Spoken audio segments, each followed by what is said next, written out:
There we go. So first of all, on one end of the scale, we have Joe who got up at 4 a.m. and on the other end, we have Phil who is 1 a.m. and looking to go to bed as soon as possible, which is always one of the joys. Um, First of all, thank you to everyone for joining us. Secondly, the whole purpose of this is something Antonio and I have been talking about for the last few months. So we're absolutely delighted to kick it off today. So we're going to introduce SIP Exclusive, and I'm just going to share screen.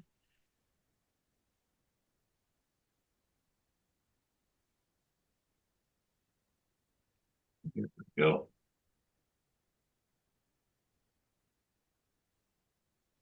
It's giving me grief today. There we go. Oh. You know how to share? Thanks. I'm glad I'm rusty on Zoom. I just don't use it. I'm back in the room presenting. So our first aim was to get the SIPs together. So we've already achieved that goal in the first couple of minutes, and it's so wonderful to reconnect. Secondly, on behalf of Antonio and myself, I'd like to, many of you have been with us from the beginning of this journey. So we'd like to thank all of you for the support in helping and drive the SII to where we are now. Antonio and I have been looking, and our goal is to provide you even more value through SII. And this is one of the first things we wanted to kick off, and we wanted to make sure we did it in Q1 for this year. So we just squeezed it in time.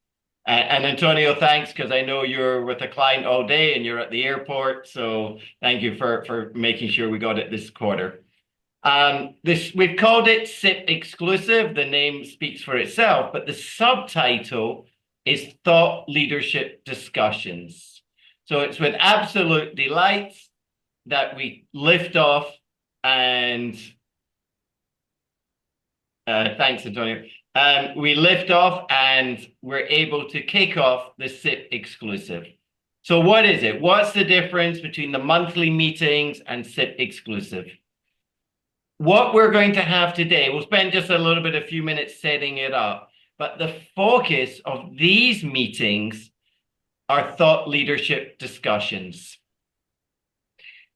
They are to tap in for the SIPs to talk about what's happening, what's different, what's changing.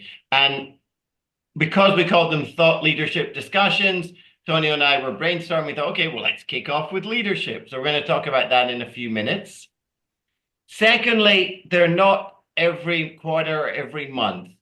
They're going to be ad hoc events on different topics. Now, sometimes it's going to be one of the areas, for example, under SIR. Other times it may be someone in our network, Antonio and my own network, who we feel, more exclusive, more value add for SIPs rather than for the monthly meeting. It may be, for example, an article that's been published that we all enjoy or something. So there'll be other different catalysts that will kick off and give us a reason to bring the SIPs together. Another key differentiator is that occasionally on the monthly meetings, Antonio and I try and support each other, but always one of us is there. But for the SIP Exclusive, it will be both of us contributing to the conversations. Just a small differentiator, so it makes it a little bit easier. We will start them at the half-hour mark, so there's no confusion. Just helps clarify from the monthly meeting. And then one of the main drivers for doing this. Last year, we were delighted to launch the Body of Knowledge 2.0. And 3.0, we know, not this year, but some point next year or the year after, will be launched. We got to keep pushing the envelope.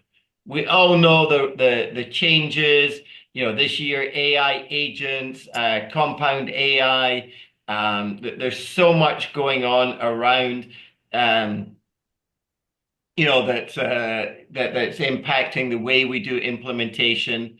So one will be we'll use these to help us update and keep the playbook relevant. The second thing we'll be looking at is when we hit a topic that really excites and engages, is it a good reason that we can write a white paper? So we haven't published a white paper for about 18, 20 months now. So we're looking what's going to be the next topic and people who would like to contribute. And we want to make that for the SIP exclusive. So if you have suggestions or a topic or it's something you want to participate, I'll come back to that one in a few minutes. The third component is updating the course.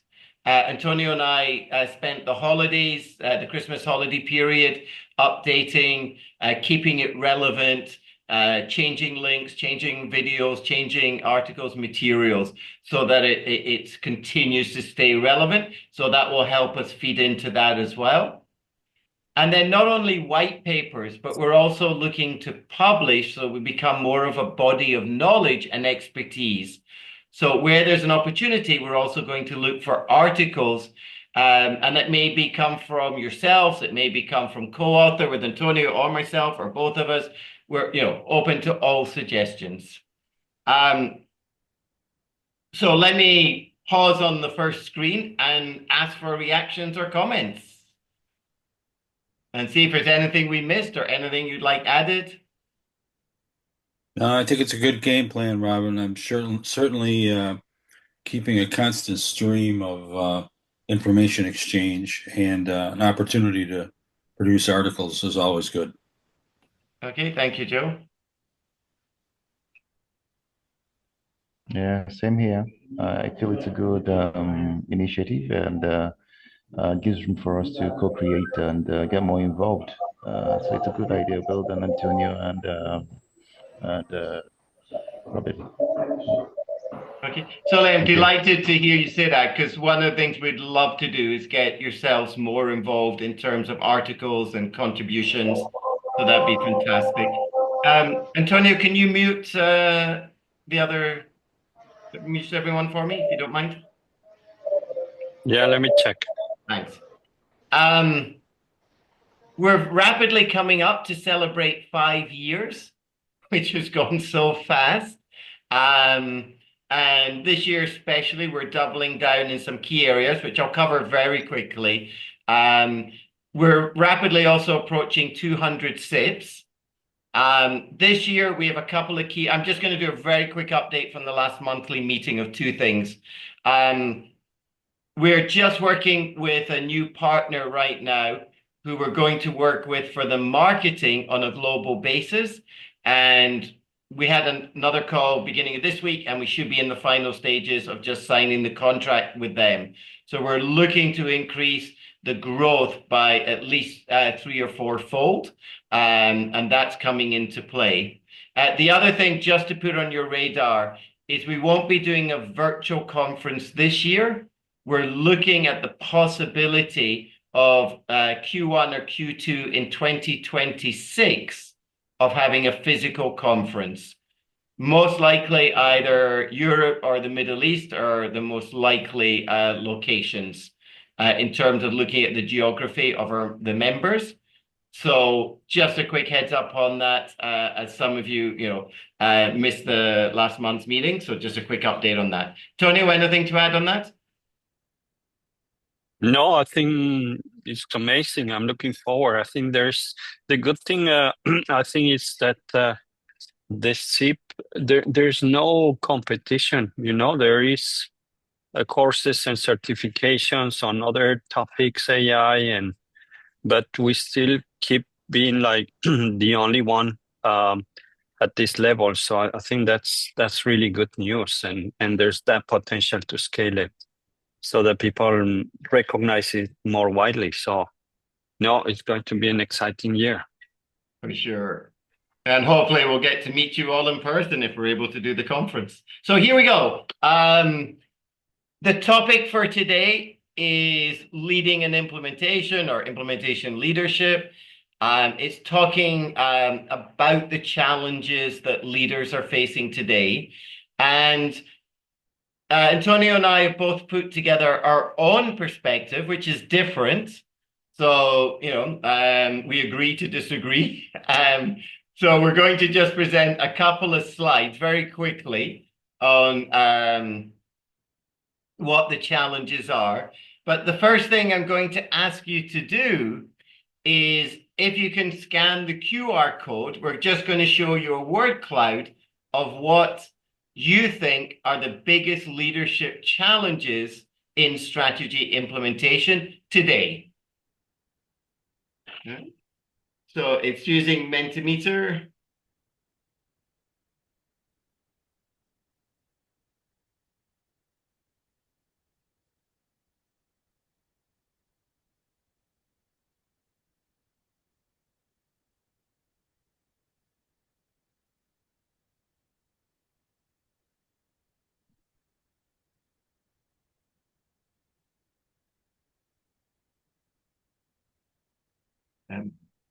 And is it connecting okay?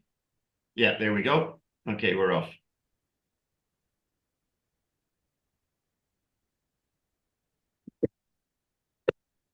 Oh, sorry.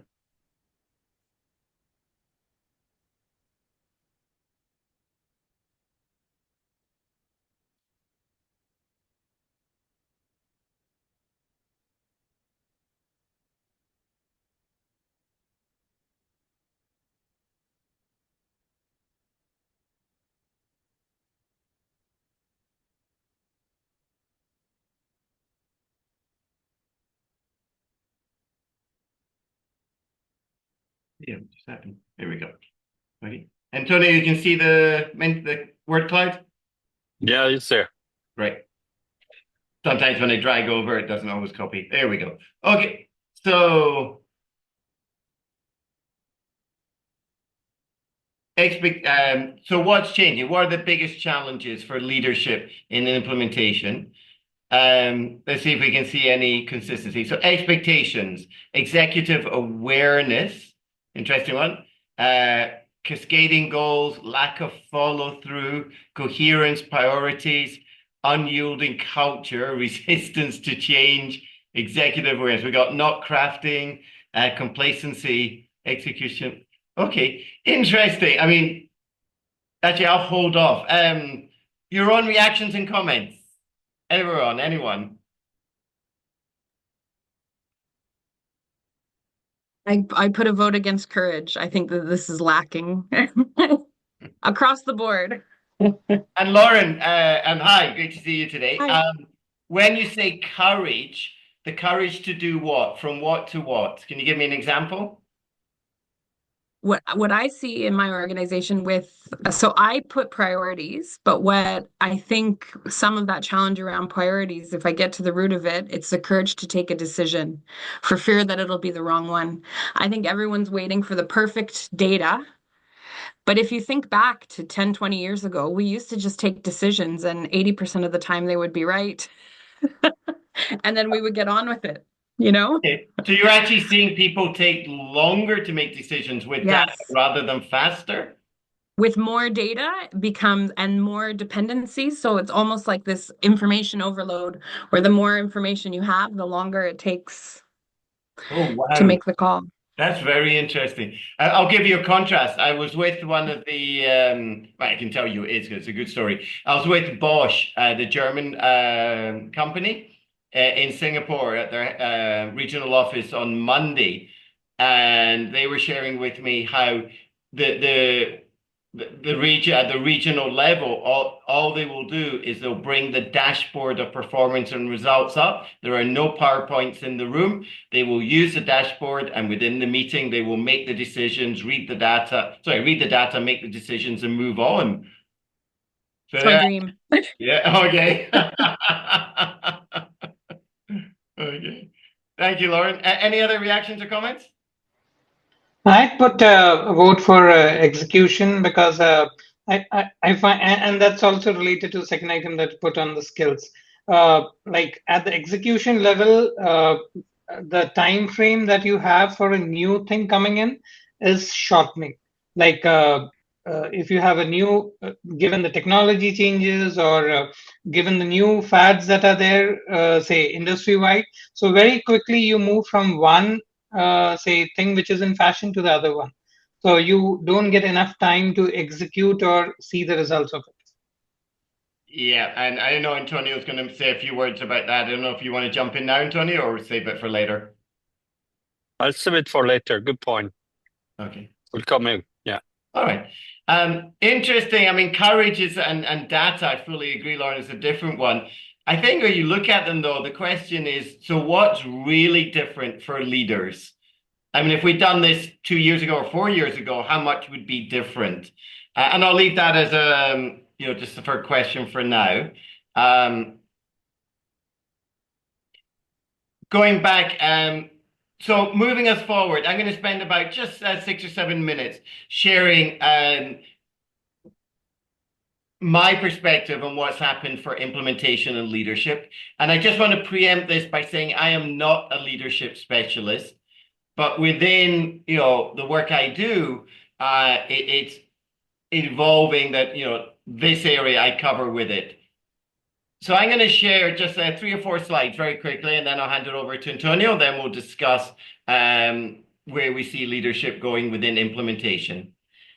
The biggest change we are seeing, or I'm seeing from my perspective, out of Singapore and Asia Pacific and the other markets I'm working, is the challenge today that organizations are still built vertically. We still have marketing, sales, finance, legal, operations, all working silo-driven. But the challenge that we're recognizing more than ever is that customer journeys flow horizontally. So what we're actually doing is building walls of resistance along every step of the customer journey. And the smart companies today are converting from what the term, and I published this with another author a couple of years ago, and we coined it from vertical management to horizontal management. So I'm going to just touch on 2 things. One is from an organization perspective. The other is from a leadership perspective. So for the leaders in the organization to unlock a horizontal organization, there are 4 critical components. The first one, following on from the previous slide, is you have to be customer-centric across the organization. Not just customer-centric within a silo or within a department or a division, but across the whole customer journey. The second one is you got to have agility at scale. We got to be breaking down departments so there's cooperation, collaboration, and communication among and across all departments. Now, we've known this for years, but finally, digital is allowing us to achieve this, because if you're siloed, you fail in digital. So it's putting even more pressure on leaders to really recognize and across. And the other thing, Lauren, you brought it up, is you cannot achieve with data when data is siloed as well. It's got to be that it's available across the cloud and everyone has access to whatever level of the data. Which takes me to the third one, which is you've got to be tremendously data-driven. It's got to be coming from the data, using it, no longer the salesperson saying, I met the customer yesterday, I know what they want.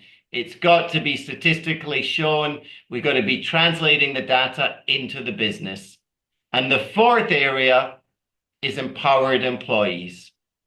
They're the ones doing the data translating. They're doing the design thinking. They're doing the customer journey mapping. And when they come together, they've got to have the input. They can't be running around getting permission and trying to get sign off and approve. They've got to have that freedom. Today, speed is your competitive currency. So that's from the corporate level. In a moment, I'll share with you from the leadership, but I'll just pause and see if there's any reactions or comments.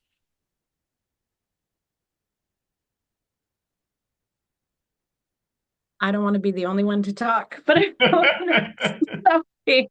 Oh, in I'll, the I'll, group you're in, Lauren, I wouldn't worry about. Claudette's here as okay, well. She's just dialed in. I'll Dr. Sadi's here. Amina's here. Anton's been okay. very quiet, which worries me. Hi, I'll guys. share we implemented this horizontal, we called them end-to-end flows to go cross-functionally back in 2018.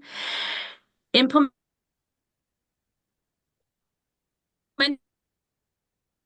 them is one thing, sustaining them is to sustain them. When you have the turnover in the function and you lose the knowledge, you lose the understanding and the history of why you did it in the first place. So that's our current challenge now, is how to sustain that, because we implemented cross-functionally. So now we have large pieces of our operations running horizontally, but it's like consistently having to convince leadership, executive leadership, of why this is the right model. Which is a battle you shouldn't have to do. Unfortunately, you do. Okay. Thank you, Lauren. Okay. Hey, Robin, Dr. Antonio, Sadi. Hi. everybody. Good to see Hi, you. everybody. Yeah, I'm not sharing my picture because I'm a little bit sick at home today, but unlocking the horizontal organization, all the concepts are great. The problem is that how do you do that without uh, making chaos? Because in order for you to empower employees to do agility at scale and whatnot, you have to have very highly capable and responsible and ethical people. Unfortunately, it's not everywhere that you have these type of high Thank caliber. you. And I think this is a big challenge.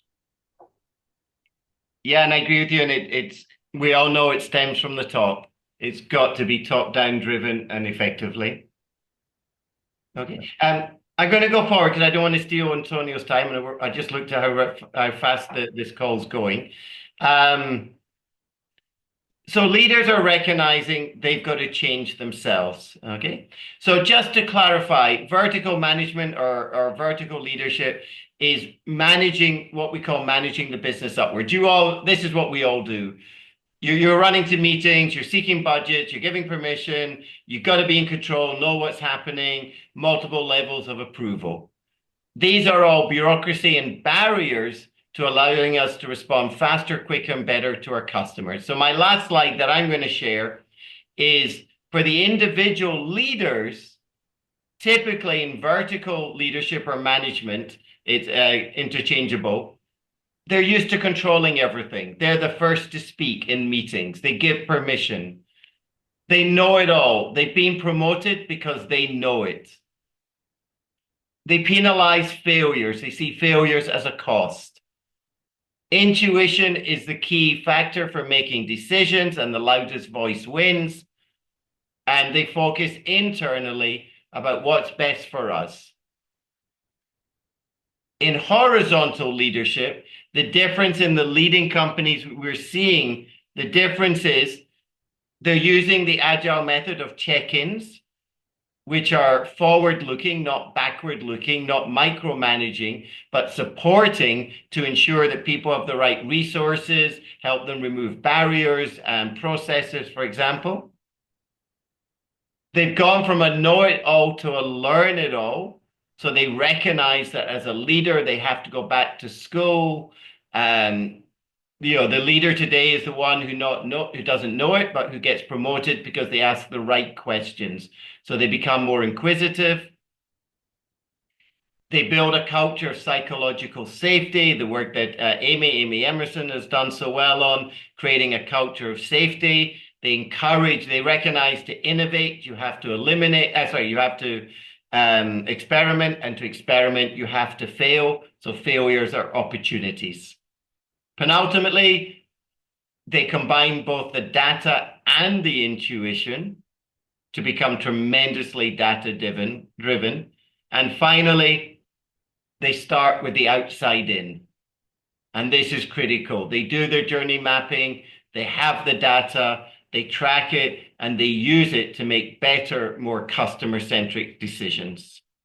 So those are the shift we see in the leadership, okay? And well, actually, I should pause for a moment and then I'll hand it over to Antonio. Robin, I have a question, and I Hey, also am not. Odette. Hello, good day, everyone. I'm not feeling great either, so I'll leave my Oh, camera sorry to off. you. Okay. That's So okay. thank you to both of Um, you for still joining us. okay. I found that with myself as a strategist that has been brought in to not fall into the trap of being the expert in the room, but actually to set the environment where we're all considered, knowledgeable about what we do, and that as a collective we will move whatever effort we're having forward.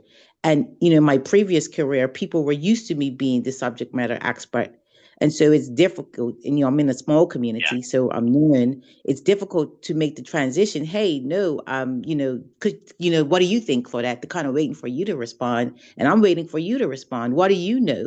What specialized knowledge are you carrying that will take this project along? And so it is quite the adjustment for us as those who are helping people in the implementation process. Yeah, fully agree with you. Yeah.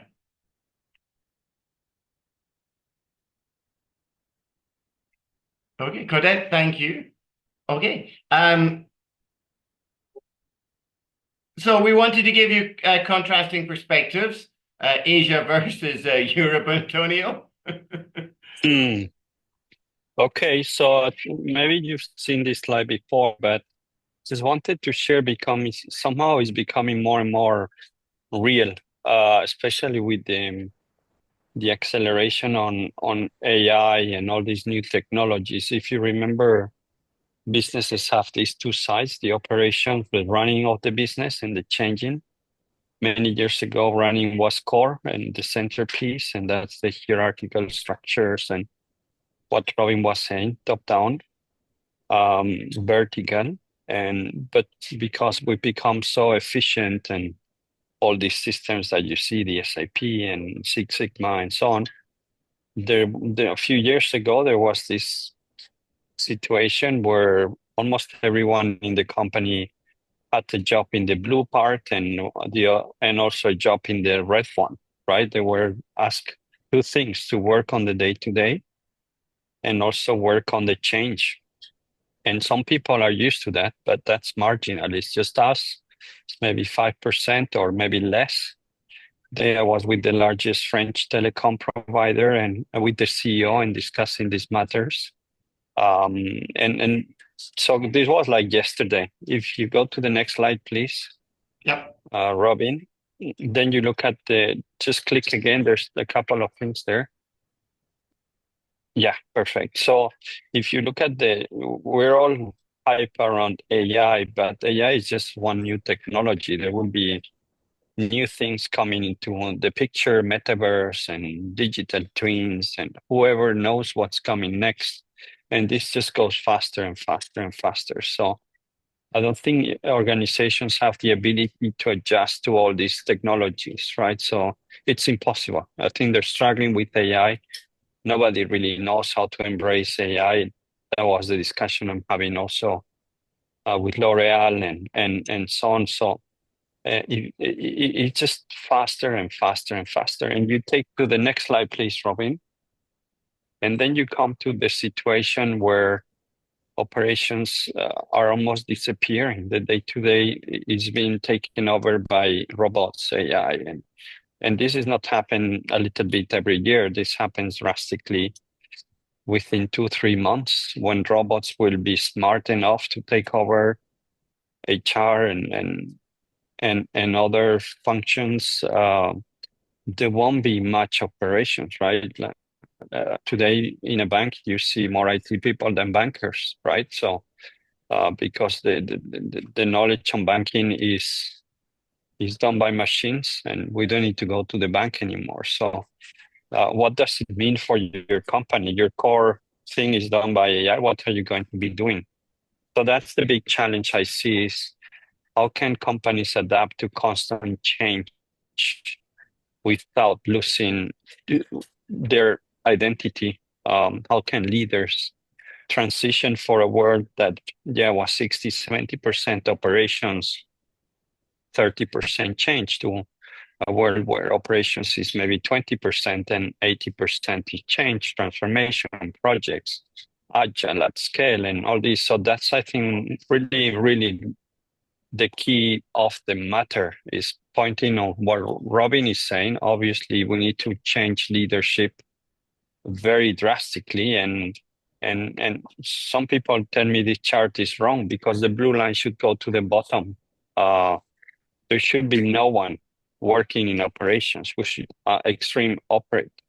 I work with this luxury company in Paris globally, and they sell their products through hairdressers. They create this amazing shampoo. But we were discussing the other day, what if hairdressers disappear and you go to a hairdresser and they're just robots there, and they will do your haircuts and they will put a picture immediately in Instagram, and maybe not for us, right? But we were thinking about the generations that come, they will love that. So how far can these go? It's just nobody knows. Yeah, where is the limit? Is it on just operations or customer service or core or even leadership, right? We're thinking about AI project managers, agent transformation leaders. So I think that's for me, the exciting part is how you pivot your organization very much focus on day to day to working more on the future. Antonio, you say the exciting part, but we all know leaders who that just scares the divas. It scares the hell. It scares because there are many people who struggle. I think we're used to change, but I would say 80% of the employees in most traditional organizations, they want to go back to normal, right? And they think transformation is temporary, and back to normal, we know there's no back to normal, and we need to be realistic. We need to tell the employees, listen, the world has changed. You don't come to work for stability. You come to work to change and to learn. And interesting for the research of my new book, I'm finding examples where people are leaders who are taking these bold movements, and the Bayer CEO who was appointed I think a year ago, I said that employees from various departments will be recruited to teams on projects and work together for 90 days.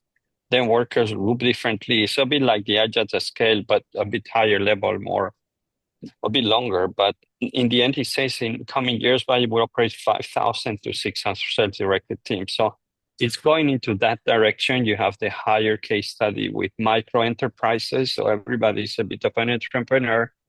Maybe yes, that's where we're going. So that's what I think. And here are the bigger changes. I'm not going to cover because I want to leave discussion. But you've seen the radical. I was today in this workshop with the executive team of this big French, and there was the CEO sitting who was just newly appointed. And I showed this slide. I say, your job is done. And she took it right. She took it nicely. But yeah, you don't need CEOs. They will be something else. I don't know what this is, but if operation is 20% and all the rest are robots, it's different, right? So we need to change some of these roles. And the last one, I think when you look at transformation implementation, we've always focused on one area, mostly on the project, on the transformation itself. But by now we know that we need to work on leadership and equally on the culture, in the hierarchies, the decision-making, the governances. So it's the only way you can achieve success is if you work on the three at the same time, right? And that's what we need to do as implementation experts is knowing how to put the foundation for the strategy, the transformation, working on leadership, on the sponsorship, and removing blockers and barriers from the organization. So yeah, that was kind of a very high level overview of what I'm working on with leaders. And the good news is this is now is a topic for executives. We're talking about chief transformation officers who are in the board executive team. So this is not a PMO, or it has gone up, which is what we wanted. So it's very interesting timings. Antonio, thank you. And what we're going to do in a moment is just get reactions to what Antonio has shared and any others to what I shared. Then we've got a question, but I'm just going to say a quick hi because Dr. Chan has joined us, who is our first ever fellow in SII. So we've got to give you a special hi. So thank you, Tachi, for joining us this evening. Hey, Thank good you, on you. Good JC. to see you. Okay. All right. So let me open it. Let's open it up, Antonio. Reactions and comments to what you said. Does any? And by the way, the book that Antonio very casually commented on is his second request from Harvard Business Press to follow up on the great success of his previous book Thank you. coming Yeah. out next year. Thanks. Yeah. Just a minor, Harvard business book, Minor comment. Okay. So, Antonio, really appreciate your feedback as well, because he's still working on the manuscript. Yeah. Does it resonate what I said? More on the bigger picture. Are you seeing that trend going faster, reducing operations? Is this something you're coming across your clients or your company? And how are you dealing with that? Because the challenge is there's no sense of urgency, and there should be sense of urgency. Hi, Laurent? team. Hey, Antonio. Congratulations, guys, on this first exclusive. It's really good. To answer your question from the perspectives that I'm looking at the moment, Antonio, is that I kind of see it both ways. Mainly of the regular, commoditizable jobs. Yes, I'd see them disappear. On the other hand, we recently started working with a production company in Sharjah, and there we see actually the opposite. We see that they are spooling up things, but what they do differently than any other organization is that they are continuously innovating the way they operate. So they basically use AI to improve their operations in order to expand their operations, and that's a thing that I've seen happening. It's like, hey, this is an interesting development. I want to see where this is going and how this is spinning off. It's actually going in an absolute immense fast pace, where in the old days these type of changes in operations would take way longer, and that due to the infusion of AI, that is actually going way faster. So that I'm very eager to see where this company is going. Anton, So- I missed a nugget there. Just go back a step for me, because I'm sure I'm not the only one. So, Okay. how they're using the AI to So okay, let me see if I can explain it in a different way. So in IT and IT operations, I see indeed operations going down. AI is replacing indeed a lot of basic, as it is basic everywhere. things. Everybody, but I recently started working with a company in Sharjah. They are a pure production company, and what they have done is, instead of looking at the standardization of their operation, they're looking at the innovation aspect of this, and they are actually expanding their operation, like operational capabilities, using AI to shorten the time to go live. Okay. So basically, they come with So idea, they're they shorten time their to time to market. go live, and that's exactly, and that's The cadence. absolute opposite of what I've seen. And I'm going, hey, hold on, I want to see what that's going to do. I want to see if that's going to spin off into other markets and places as well. So, as I said, I've seen both. Well, I'd be interested to see people's reaction on that, because many companies that we've worked with, that's one of their critical indicators, or the accelerance of cadence. So, is anyone else seeing that they're leveraging, the leaders are looking to work smarter, to encourage their employees to work smarter, faster, better. So the cadence speed of new releases is increasing.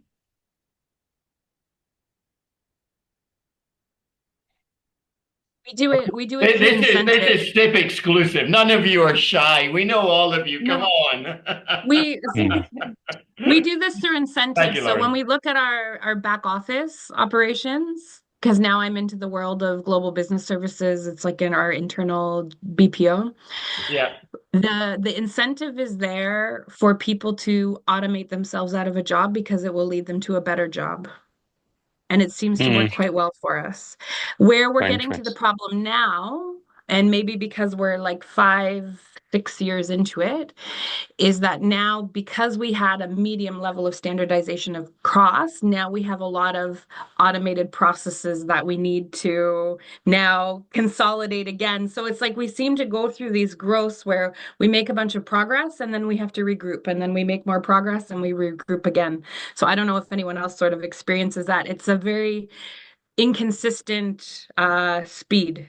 So, Lauren, I'm going to ask you to take that back from a leadership perspective, because that's the focus of this conversation. Mhm. So, how are you then, as a leadership team, and managing that with your teams and departments and scrums?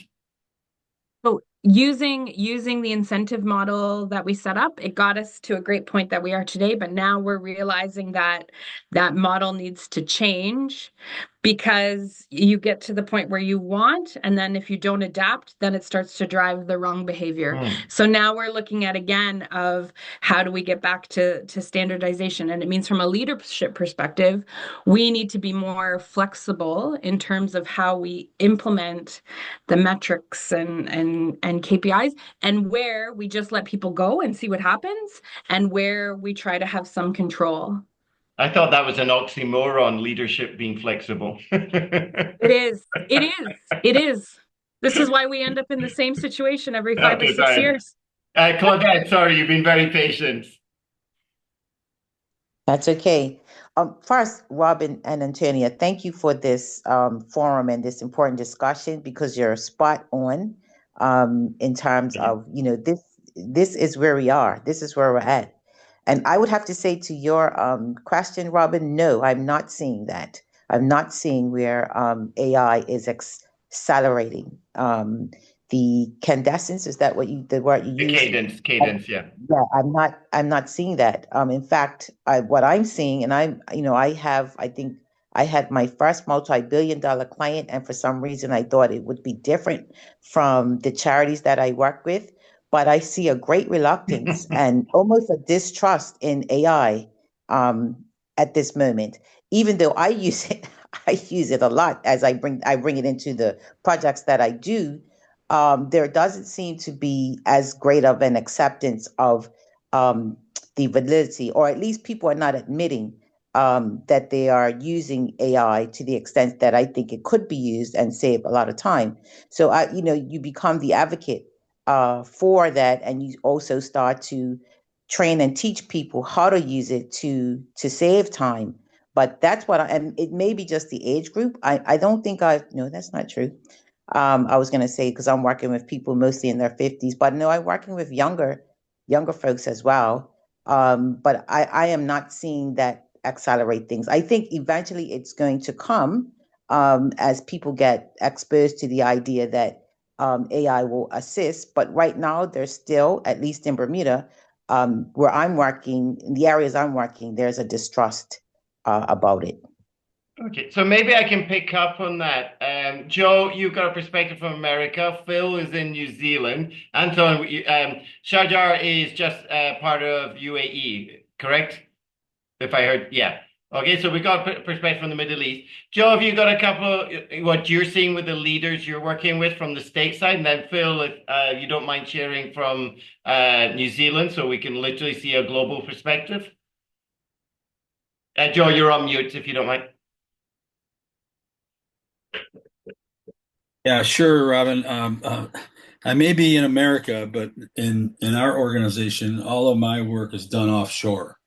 And but in the U.S., our consultants are handling domestic clients. The push is on to engage them into the AI tools that are out there and show them how they can be implemented and used to assist them in their daily activities. And the clients I have offshore, I have freely interjected the use of AI into every aspect of strategy building and execution. And the interesting thing that I've seen, and when I first got to a lot of these clients, no, IT's got ChatGPT blocked off. And I've been very upfront in saying, well, to conduct this work we're doing, you're going to have to turn it on. And they get it turned on. And in this last step or session I was in last week in the Caribbean, I was thoroughly happy and amazed with the way these folks jumped into it and used it, fine-tuned the results, and got it implemented. And I think they're now starting to see exactly what this could be as an assistance going forward. As far as the horizontal and vertical case that I'm seeing offshore, that's a matter of what I would say, the age and the acceptance of restructuring can be, because it's still pretty much in a lot of organizations, no. The manager or the leader makes all the decisions. And I said, look, do you want to have that kind of an operation, or do you want to have a leader or small leader driven operation? And one of the references I use is that probably a book you've seen. It's called Turn Your Ship Around by a fast attack submarine captain who took that submarine from the worst performance in the fleet to the top within about 2 years. And he just said, you guys are all trained. You guys know what to do. You don't have to ask me to do it. Just do it. Now, if you feel you still have to ask, I'll give you a short answer, but next time you just do it because you're trained to do it. So those are the kind of things that I see based on the conversation today. Okay. Now, thank you for sharing. And I want to give Phil an opportunity so we can literally travel the world, which is what Antonio and I love about the community. Thank you, Joe. Well, Phil? I'm finding that AI is being used for experimentation a lot at lower levels of organization, but not so much at a strategic level in our country at least. One of the consultants that I collaborate with is actually at the forefront of exploring how AI should be used and some of the data governance and other issues, and engage with it, and is really up with the play on that. And what he's finding is that I think a lot of people just don't really get it yet, in terms of how to use it effectively and strategically as organizations. I think there are thousands and thousands of people using it every day for all kinds of things. And smaller companies are using it to create and develop products more quickly, and to apply it in a range of different ways.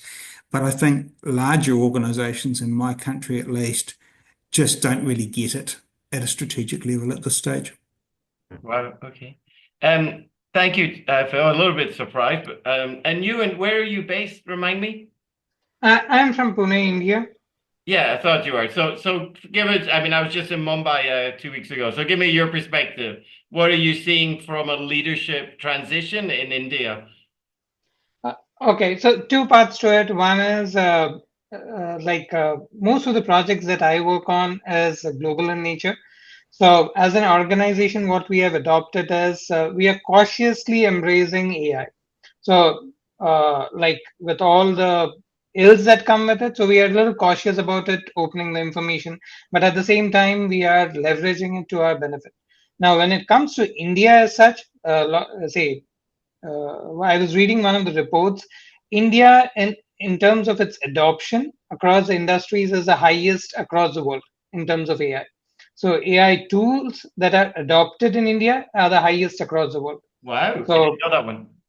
yes, so that's a What's recent. your source on that? Do you have a reference?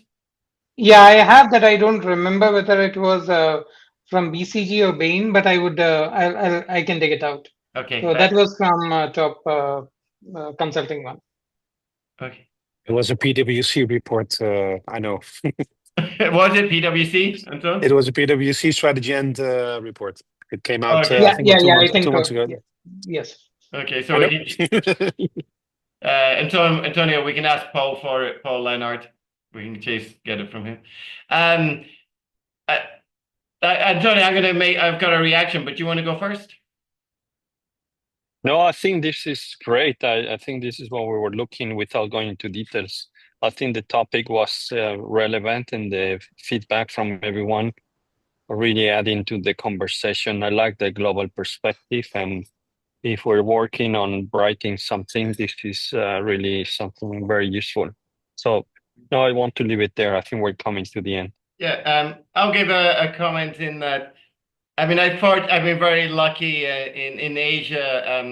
As I said, I was just in India a couple of weeks ago, and the Middle East a week before that, and then last week I was working in China, and yeah, that's new and why I was interested in your comment because the difference I've seen in China over the 10 years that digital's really come alive in China is for leaders, they don't have the they don't have the what's the right word? The mental barriers that other leaders have in other countries because it's so much of their everyday life that it just carries over into business.